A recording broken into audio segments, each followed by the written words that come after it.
오늘 본문의 말씀을 보게 되면 에브라임 지파가 왜 이스라엘 12지파 속에서 점점 자리를 잃어버리게 되었는지 그 배경을 설명해 주고 있습니다.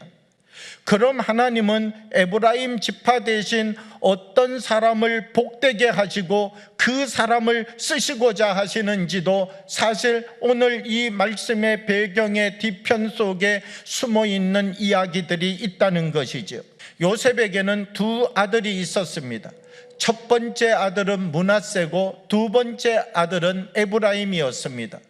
야곱이 이제 나이가 많이 들어서 하나님의 부름을 받을 시간이 다가왔는데 아들 요셉에게 말하는 겁니다. 내가 장자의 축복 기도를 해 주어야 될 텐데 아들들을 데리고 오너라. 이제 이 야곱이 손을 내밀어서 오른손으로는 므낫세를, 왼손으로는 에브라임을 향하여 기도해야 되는데 야곱이 기도할 때 손을 이렇게 바꾸어서 기도하는 거예요. 마지막 기도를 받는 순간 에브라임이라고 하는 사람이 장자의 기도를 받게 되었다는 것입니다. 장자의 기도를 받고 장자의 사명을 가졌으면 에브라임이 12지파 중에서 장자의 역할을 감당하며 나아가야 되는데 이 에브라임이 선한 영향력을 나눠주지 못했다는 것이죠. 이 12지파 중에 가장 강력한 힘을 가지고 있었던 지파는 여호수아가 속하여 있던 에브라임 지파였죠. 그런데 이 에브라임 지파가 자기의 역할을 감당하지 아니하자 이 에브라임 지파가 이스라엘 12지파를 이끌면서 이 12지파를 바르게 세우는 역할을 감당하여야만 되는데 이 에브라임 지파가 자기의 이익만을 추구하고 자기들이 가지고 있는 실리적인 주도권만을 붙잡으면서 이스라엘을 향하여서 헌신하고 사명을 다하지 아니할 때 지파 이기주의가 시작되게 만든 자리가 바로 에브라임 지파였다는 것입니다. 이 길르앗 사람 입다가 암몬과 싸워서 전투를 치루었습니다. 이런 상황 속에 무엇이라고 에브라임 지파가 와서 이야기를 하느냐라고 하면 너 왜 전쟁터에 나가는데 나를 부르지 않았어? 전쟁에 나갈 때는 아무 말을 안 하던 에브라임 지파가 이제 승리하였다 그러니까 주도권을 갖고 싶은 것이죠.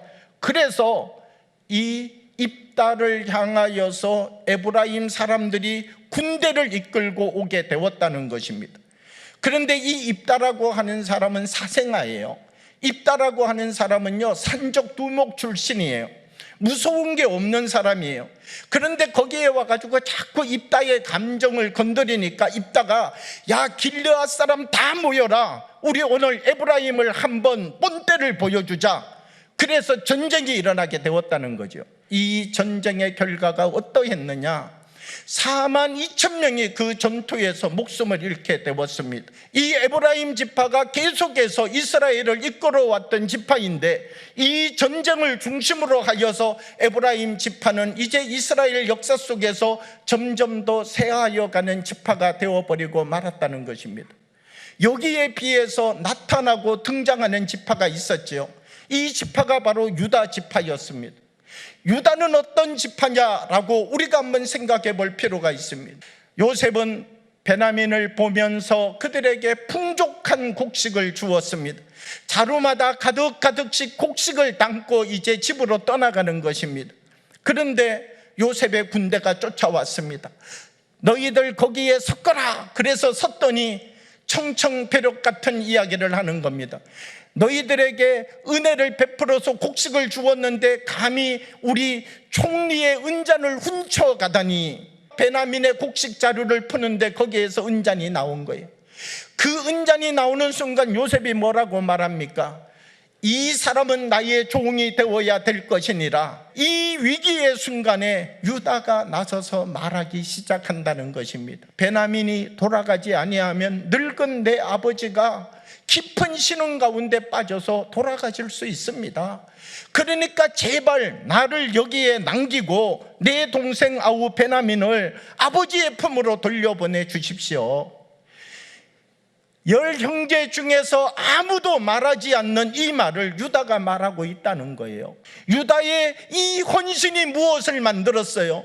12형제가 다시 하나 되는, 노예로 팔았어요. 죽으라고 던졌어요. 그 아픔이 있어요. 상처가 있어요. 그런데 12형제 중에서 자기의 역할을 감당했던 유다를 통하여서 12형제가 다시 하나가 되어지는 역사가 일어났다는 것입니다. 아무도 책임지지 않으려고 하는 그 자리에 책임졌던 한 사람을 통하여서 새로운 관계가 맺어지고 새로운 역사가 그 자리로부터 시작된 것이죠. 책임질 줄 아는, 자기들에게 맡겨져 있는 시대적 사명을 거부하지 아니하고 자기들에게 주어져 있는 그 자리 속에서 하나님이 주신 사명을 지켜가고자 했던 유다 지파를 통하여서 하나님의 거룩한 역사가 이스라엘 가운데 재현되어지고 있다는 것입니다. 하나님의 은혜의 복은 누구를 통하여서 움직여지느냐라고 하면 장자를 통하여서 이루어지는 것이 아니라 장자의 역할을 감당하는 사람을 통하여서 이어져 가고 있다는 사실을 성경은 우리에게 말씀하고 있습니다. 교회라고 하는 공동체가 있습니다.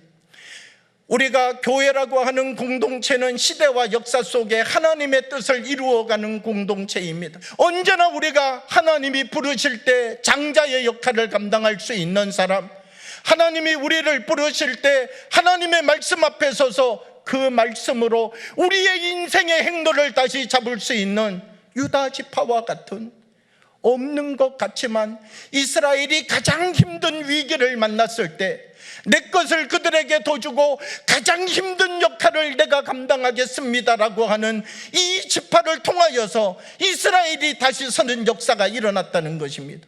사랑하는 여러분, 우리에게도 주님이 맡기시는 사명, 주님이 우리에게 말씀하시는 주의 음성을 우리가 들어가면서 주님이 내게 주시는 은혜 가운데 부르시는 이 부름의 자리를 지켜가는 은혜가 우리의 삶을 통하여서도 맺어지고 열매로 나타나기를 주님의 이름으로 축복합니다.